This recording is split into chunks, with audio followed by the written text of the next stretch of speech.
ಅಂತೂ ಇಂತೂ ದೊಡ್ಡ ಕಗ್ಗಂಟನ್ನು ಸರಿ ಮಾಡಾಯಿತು. ಆದರೆ ಯಾರನ್ನ ಈಗ ಮಂತ್ರಿ ಮಾಡಬೇಕು ಅನ್ನುವಂಥದ್ದು ಇದೆಯಲ್ಲ, ಅದು ಕಾಂಗ್ರೆಸ್ನ ಎದುರುಗಡೆಗಿರುವಂಥ ದೊಡ್ಡ ಸವಾಲು. ಯಾಕಂದರೆ ಇವತ್ತು ಫೈನಲ್ ಆಗಲೇಬೇಕು, ನಾಳೆ ಯಾರ್ಯಾರು ಪ್ರಮಾಣ ವಚನ ಸ್ವೀಕಾರ ಮಾಡ್ತಾರೆ ಅಂತ. ಹೀಗಾಗಿ ಕೊನೆಯ ಕ್ಷಣದ ಕಸರತ್ತುಗಳು ನಡೀತಾ ಇವೆ. ದೆಹಲಿನಲ್ಲಿ ಇದಕ್ಕೆ ಸಂಬಂಧಪಟ್ಟಂಗೆ ಚಟುವಟಿಕೆಗಳು ತೀವ್ರಗೊಂಡಿವೆ. ಸಿದ್ದರಾಮಯ್ಯ, ಡಿ ಕೆ ಶಿವಕುಮಾರ್ ದೆಹಲಿನಲ್ಲೇ ಇದ್ದಾರೆ.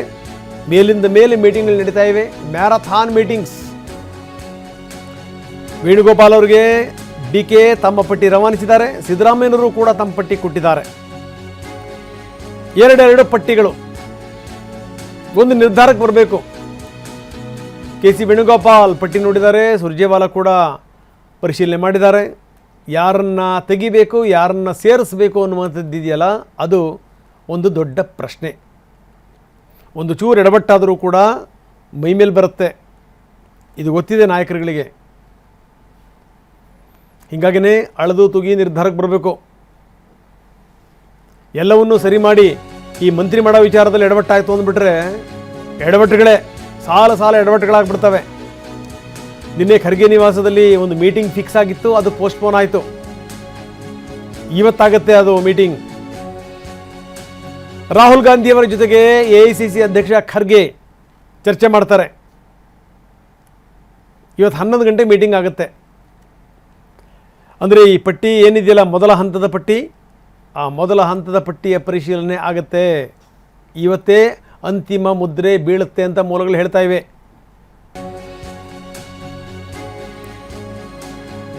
ಇನ್ನು ಆಗಲೇ ನಾವು ಹೇಳ್ತಾ ಇದ್ವಿ, ಇದಕ್ಕಿಂತ ಮೊದಲನೇ ಸುರ್ಜೇವಾಲಾ, ವೇಣುಗೋಪಾಲ್ ಮೀಟಿಂಗ್ಗಳು ಮಾಡ್ತಾನೆ ಇದ್ದಾರೆ.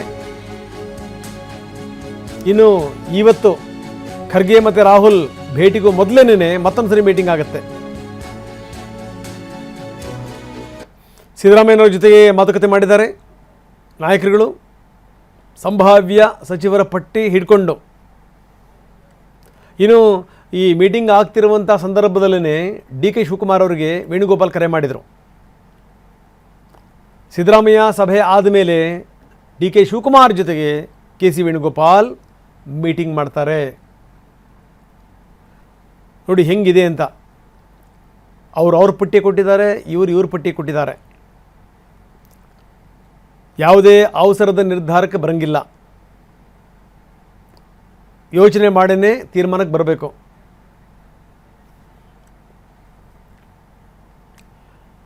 ಇನ್ನು ಸಂಭಾವ್ಯ ಸಚಿವರ ಪಟ್ಟಿ ಏನು ಹೇಳುತ್ತೆ, ಯಾರ್ಯಾರ ಹೆಸರುಗಳಿವೆ ಇದರಲ್ಲಿ? ಹೈಕಮಾಂಡ್ ಕೈ ಸೇರಿದೆಯಲ್ಲ ಮೊದಲ ಹಂತದ ಸಂಭಾವ್ಯರ ಪಟ್ಟಿ, ಆ ಪಟ್ಟಿನಲ್ಲಿ ಯಾರ್ಯಾರ ಹೆಸರುಗಳಿವೆ ಎಕ್ಸ್ಕ್ಲೂಸಿವ್ ವಿವರಗಳನ್ನು ನಾವು ನಿಮಗೆ ಕೊಡ್ತಾ ಇದ್ದೀವಿ. 10 ರಿಂದ 12 ಜನ ಮಂತ್ರಿಗಳು, ಶಾಸಕರುಗಳು ಮಂತ್ರಿಗಳಾಗಿ ಪ್ರಮಾಣ ವಚನ ಸ್ವೀಕಾರ ಮಾಡಬಹುದು. ಯಾರ್ಯಾರು ಇರ್ತಾರೆ? ಸತೀಶ್ ಜಾರಕಿಹೊಳಿ, ಪರಮೇಶ್ವರ್ ಅವ್ರ ಹೆಸರು ಪಕ್ಕಾ ಆಗಿದೆ ಅನ್ನುವಂಥದ್ದು. ಯು ಟಿ ಖಾದರ್ ಸ್ಪೀಕರ್ ಆಗಿದ್ದರು, ಸ್ಪೀಕರ್ ಆಗಿ ಒಳ್ಳೆ ಕೆಲಸ ಮಾಡಿದ್ದಾರೆ. ಈಗ ಅವರು ಮಂತ್ರಿ ಆಗ್ತಾರೆ ಅಂತ ಮೂಲಗಳು ಹೇಳ್ತಾ ಇವೆ. ಇನ್ನು ಪ್ರಿಯಾಂಕ್ ಖರ್ಗೆ ಇದು ಖಾಯಂ. ರಾಮಲಿಂಗಾರೆಡ್ಡಿ ಹಿರಿಯ ನಾಯಕರು, ಅವ್ರನ್ನ ಬಿಡಂಗಿಲ್ಲ. ನೋಡಿ ನಾವು ತೋರಿಸ್ತಾ ಇದ್ದೀವಿ ಫೋಟೋ ಸಮೇತ. ಸತೀಶ್ ಜಾರಕಿಹೊಳಿ ಹಿರಿಯ ನಾಯಕರು, KPCC ಅಧ್ಯಕ್ಷ ಗಾದಿಯ ಮೇಲೂ ಕೂಡ ಕಣ್ಣಿಟ್ಟಿದ್ದಾರೆ. ಸತೀಶ್ ಜಾರಕಿಹೊಳಿ ಬೆಳಗಾವಿ ಭಾಗದ ಪ್ರಭಾವಿ ನಾಯಕ, ಹಿಂದುಳಿದ ವರ್ಗದ ನಾಯಕ. ಇನ್ನು ಡಾಕ್ಟರ್ ಜಿ ಪರಮೇಶ್ವರ್ 2 ಬಾರಿ KPCC ಅಧ್ಯಕ್ಷರಾದಂಥವರು. ಹಂಗೆ ನೋಡಿದ್ರೆ ಮುಖ್ಯಮಂತ್ರಿ ಪಟ್ಟಕ್ಕೆ ಇವ್ರ ಹೆಸರು ದೊಡ್ಡ ಪ್ರಮಾಣದಲ್ಲಿ ಕೇಳಿಬರಬೇಕಾಗಿತ್ತು. ಇದು ವರ್ಕೌಟ್ ಆಗಲಿಲ್ಲ. ಇನ್ನು ಯು ಟಿ ಖಾದರ್ ಸ್ಪೀಕರ್ ಆಗಿದ್ದಂಥವರು ಈಗ ಬದಲಾದಂಥ ಸಂದರ್ಭದಲ್ಲಿ ಮಂತ್ರಿ ಆಗ್ತಾರೆ. ಪ್ರಿಯಾಂಕ್ ಖರ್ಗೆ ಅಪ್ಪನ ಆಶೀರ್ವಾದ ದೊಡ್ಡ ಪ್ರಮಾಣದಲ್ಲಿದೆ, ಪ್ರಿಯಾಂಕ್ ಖರ್ಗೆ ಆಗ್ತಾರೆ. ಇನ್ನು ರಾಮಲಿಂಗಾರೆಡ್ಡಿ ಅವ್ರನ್ನ ಕಡೆಗಣಿಸಂಗಿಲ್ಲ. ಬೆಂಗಳೂರಿನ ಗೆರೆಗಳನ್ನು ಬಲ್ಲಂಥವರು ರಾಮಲಿಂಗಾರೆಡ್ಡಿ. MB ಪಾಟೀಲ್ ಹಿರಿಯ ನಾಯಕರು, ಅವರು ಕೂಡ ಮಂತ್ರಿ ಆಗ್ತಾರೆ. ಇನ್ನು ಕೃಷ್ಣ ಬೈರೇಗೌಡ ಕಂದಾಯ ಇಲಾಖೆಯಲ್ಲಿ ಒಳ್ಳೆ ಕೆಲಸ ಮಾಡಿದ್ದಾರೆ. KJ ಜಾರ್ಜ್ ಹಿರಿಯ ಸಚಿವರಾಗಿ ಕೆಲಸ ಮಾಡಿರುವಂಥವರು, ಕಾಂಗ್ರೆಸ್ನ ಹಿರಿಯ ನಾಯಕರು. ಹೈಕಮಾಂಡ್ನಿಂದ ಹಿಡಿದು ಎಲ್ಲ ನಾಯಕರ ಜೊತೆ ಒಳ್ಳೆಯ ಸಂಬಂಧ ಇದೆ. ಇನ್ನು ಭೈರತಿ ಸುರೇಶ್ ಅವರ ಹೆಸರು ಡೌಟು ಅನ್ನುವಂಥ ಮಾತುಗಳು ಕೇಳಿಬಂದಿತ್ತು. ಆದರೆ ಭೈರತಿ ಸುರೇಶ್ ಕೂಡ ಮಂತ್ರಿ ಆಗ್ತಾರೆ. ಇನ್ನು ಈಶ್ವರ್ ಖಂಡ್ರೆಯವರಿಗೂ ಕೂಡ ಮಂತ್ರಿಗಿರಿ ಸಿಗುತ್ತೆ ಅಂತ ಮೂಲಗಳು ಹೇಳ್ತಾ ಇವೆ. ಬನ್ನಿ, ನಮ್ಮ ಪ್ರತಿನಿಧಿ ಪ್ರಮೋದ್ ನಮ್ಮೊಂದಿಗೆ ಈಗ ನೇರ ಸಂಪರ್ಕದಲ್ಲಿದ್ದಾರೆ, ದೆಹಲಿನಲ್ಲಿ ಇದ್ದಾರೆ. ಜೊತೆಗೆ ಪ್ರಸನ್ನ ಕೂಡ ನಮ್ಮೊಂದಿಗೆ ನೇರ ಸಂಪರ್ಕದಲ್ಲಿದ್ದಾರೆ. ಪ್ರಮೋದ್ ಅವ್ರ ಮುಖಾಂತರ ನಾನು ಶುರು ಮಾಡ್ತಾ ಇದ್ದೀನಿ. ಪ್ರಮೋದ್, ನೋಡ್ತಾ ಇದ್ದೀವಿ ಏನು ಅಂತಂದರೆ ದೊಡ್ಡ ಕಗ್ಗಂಟನ್ನು ಇವರು ಬಗೆಹರಿಸಿದಂಥ ರೀತಿ ಇದೆಯಲ್ಲ, ತುಂಬ ಚೆನ್ನಾಗಿ ನಿಭಾಯಿಸಿದರು. ಆದರೆ ಆ ಎಲ್ಲ ಕೂಡ ನಿಭಾಯಿಸಿದ್ದು ಈ ಮಂತ್ರಿ ಪಟ್ಟ ಕೊಡುವಂಥ ವಿಚಾರಕ್ಕೆ ಸಂಬಂಧಪಟ್ಟಂಗೆ ಹಳಸಬಾರ್ದು ನೋಡಿ, ಎಡವಟ್ಟುಗಳಾಗಬಾರ್ದಲ್ಲ. ಹಿಂಗೇನೆ ಬಹಳ ಅಳದು ತೂಗಿ ಒಂದು ತೀರ್ಮಾನಕ್ಕೆ ಬರಬೇಕು. ಅದಕ್ಕೋಸ್ಕರ ಕಸರತ್ತು ನಡೀತಾ ಇದೆ. ಇವ್ರ ಪಟ್ಟಿ ಕೊಟ್ಟಿದ್ದಾರೆ, ಅವ್ರ ಪಟ್ಟಿ ಕೊಟ್ಟಿದ್ದಾರೆ. ಯಾರ ಹೆಸರನ್ನ ತೆಗಿತಾರೆ, ಯಾರ ಹೆಸರನ್ನ ಸೇರ್ತಾರೆ ಅನ್ನುವಂಥದ್ದೇ ದೊಡ್ಡ ಪ್ರಶ್ನೆ. ಏನಂತೀರಿ ರಂಗನಾಥ್? ನಿಜ, ನೀವು ಹೇಳಿದ್ದು ಈಗಾಗಲೇ ಅಂಬಾರಿ ಆನೆನ ನಿಭಾಯಿಸಾಗಿದೆ, ಈಗ ಕುಂಕಿ ಆನೆಗಳನ್ನು ನಿಭಾಯಿಸಬೇಕಷ್ಟೇ. ಅಫ್ಕೋರ್ಸ್ ಹೈಕಮಾಂಡ್ ತುಂಬ ವಿಶ್ವಾಸದಲ್ಲಿದೆ. ಆದರೆ ಈಗ ಪಟ್ಟಿ ಸಿದ್ಧ ಮಾಡುವಂಥ ಸಂದರ್ಭದಲ್ಲಿ ಕೆಲವೊಂದಿಷ್ಟು ಜಾತಿ ಸಮೀಕರಣಗಳು ಇಂಪಾರ್ಟೆಂಟ್ ಆಗುತ್ತೆ. ಈಗ ಬರ್ತಾ ಇರುವಂಥ ಮಾಹಿತಿ ಪ್ರಕಾರ ಸಮುದಾಯವಾರು ಯಾರ್ಯಾರನ್ನ ಫಿಟ್ ಮಾಡಬೇಕಾಗತ್ತೆ ಅನ್ನುವಂಥದ್ದು. ಈಗ ಪ್ರಾಥಮಿಕ ನಾವೇನು ತೋರಿಸ್ತಾ ಇದ್ದೀವಿ, ಇದು ಅಂತಿಮ ಪಟ್ಟಿಯಲ್ಲ, ಅಂದರೆ ಸಂಭಾವ್ಯ ಪಟ್ಟಿ.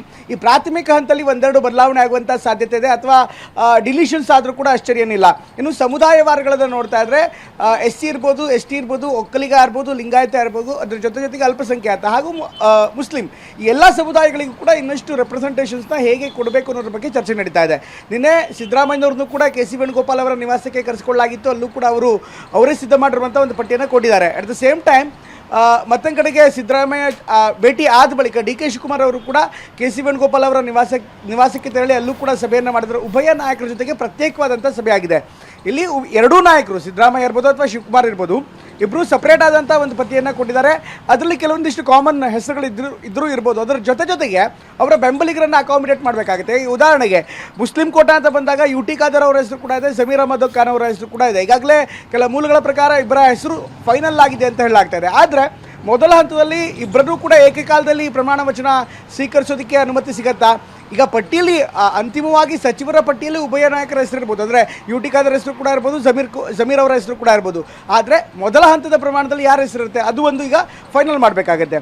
ಅಟ್ ದ ಸೇಮ್ ಟೈಮ್ ಈಗ ಲಿಂಗಾಯತ ಸಮುದಾಯಕ್ಕೆ ಬಂದರೂ ಕೂಡ ಅದೇ ರೀತಿ MB ಪಾಟೀಲ್ ಮತ್ತು ಈಶ್ವರ್ ಖಂಡ್ರೆ ಅವರ ಹೆಸರು ಕೂಡ ಇದೆ.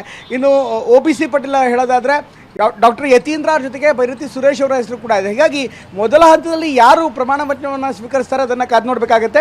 ಇವತ್ತು 11 ಗಂಟೆ ನಂತರ ಒಂದು ಸಭೆ ಇದೆ, ಖರ್ಗೆ ಅವರ ನಿವಾಸದಲ್ಲಿ ನೀವು ಮೀಟಿಂಗ್ ಆಗುತ್ತೆ. ಬಹುಶಃ ಸಿದ್ದರಾಮಯ್ಯ ಮತ್ತು DK ಶಿವಕುಮಾರ್ ಇಬ್ಬರನ್ನೂ ಕೂಡ ಅಲ್ಲಿ ಕರೆಯಲಾಗುತ್ತೆ. ಅಲ್ಲಿ ಕರೆದು ಮಾತುಕತೆ ಆಗುತ್ತೆ, ಮತ್ತೊಂದು ಸುತ್ತಿನ ಮಾತುಕತೆ ಮಾಡ್ತಾರೆ. ಇಬ್ಬರು ಕೂಡ ಈಗಾಗಲೇ ಪಟ್ಟಿಯನ್ನು ಒಂದು ಶಾರ್ಟ್ ಲಿಸ್ಟ್ ಮಾಡಲಾಗುತ್ತೆ. ಈಗಾಗಲೇ ಇಬ್ಬರು ನಾಯಕರು ಕೊಟ್ಟಿದ್ದಾರೆ, ಶಾರ್ಟ್ ಲಿಸ್ಟ್ ಮಾಡಲಾಗುತ್ತೆ. ಜೊತೆಗೆ ಹೈಕಮಾಂಡ್ ಕೂಡ ಈ ಬಾರಿ ದೊಡ್ಡ ಸೇಹೆ ಇರುತ್ತೆ, ಅಂದರೆ ಹೈಕಮಾಂಡ್ನ ಕೋಟಾ ಕೂಡ ಹೆಚ್ಚಾಗಿರುವಂಥ ನಿರೀಕ್ಷೆ ಇದೆ. ರಾಹುಲ್ ಗಾಂಧಿ ಮತ್ತು ಮಲ್ಲಿಕಾರ್ಜುನ್ ಖರ್ಗೆ ಸಭೆ ಬಳಿಕ ಒಂದು ಅಂತಿಮವಾದಂಥ ಪಟ್ಟಿ ಸಿದ್ಧವಾಗುತ್ತೆ. ಬಹುಶಃ ಇವತ್ತು ರಿಲೀಸ್ ಮಾಡ್ತಾರೋ ಅಥವಾ ಈ ಗಿಂಡಾಯ ಆಗಬಾರ್ದು ಅಥವಾ ಸಾಕಷ್ಟು ಗಲಾಟೆ ಆಗಬಾರ್ದು ಅಂತ ನಾಳೆ ಬೆಳಗ್ಗೆ ತಿಳಿಸ್ತಾರೋ ಅದನ್ನು ಕೂಡ ಕಾದು ನೋಡಬೇಕಾಗುತ್ತೆ. ಬಹುಶಃ ರಾಜಭವನಕ್ಕೆ ನಾಳೆ ಬೆಳಗ್ಗೆ ರವಾನೆ ಮಾಡುವಂಥ ಸಾಧ್ಯತೆ ದಟ್ಟವಾಗಿದೆ. Ranganath, yes, thank you very much Pramod ತಮ್ಮೆಲ್ಲ ಮಾಹಿತಿಗೆ.